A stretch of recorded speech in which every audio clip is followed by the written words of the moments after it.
If we look over at this screen, that's the 15-minute bar. So 15-minute bar we're looking at right there, that's 3 a.m. The market had traded down into our support area. This is where the 3-bar reversal comes into play quite handily. So let's talk about how that may have played out. Here is the absolute the earliest you'd want to look at the sweet spot would be 2 a.m.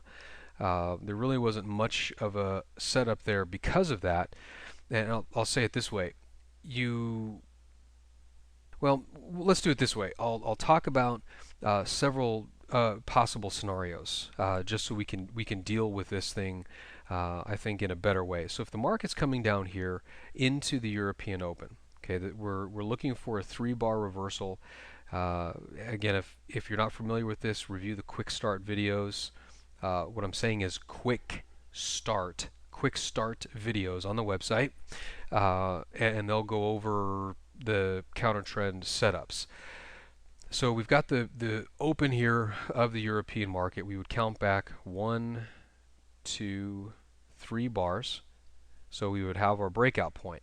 So when we're looking at, there's the open, our breakout point on the 15-minute bar would be just above the high here. So how do we know? How do we know that that's the opportunity? Well, number one, we're coming into a triple bottom. If you remember on discs 3 and 5, I talked about triple bottoms. They're an opportunity to make a trade. We look for the 3-bar reversal because on the 15-minute chart in particular, when price comes into that area to signal that we have a potential trade. Now, again, we're not looking to make a killing. We're simply looking to take a little bit of money out of the market. So once the market does cross the high here, you can remember we're looking for our 23 pips. I'll just mark it right there, which comes in fairly quickly.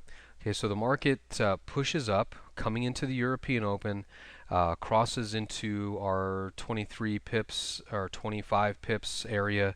I've got 25 on the chart here, but it comes into the 23 pip area and then stalls out and immediately comes down. So remember, the strategy that we like to take is when we take our first chunk of profits off, we move the stop up to break even. You can see the market immediately comes slamming down, if you will, stopping us out on the remainder of the position.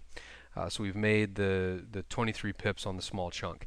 This situation here is why I like that particular strategy, where I take profits early, I move my stop up to break even, because sometimes the market just doesn't follow through. But because of the harmonic study of the markets, the tendencies of the market to move, we have a good opportunity here. So as we continue on with the early morning hours, we're coming into 3 o'clock here. By 3:45, the market makes the sneak attack. Remember, a sneak attack is when the market moves up and then comes down very, very quickly.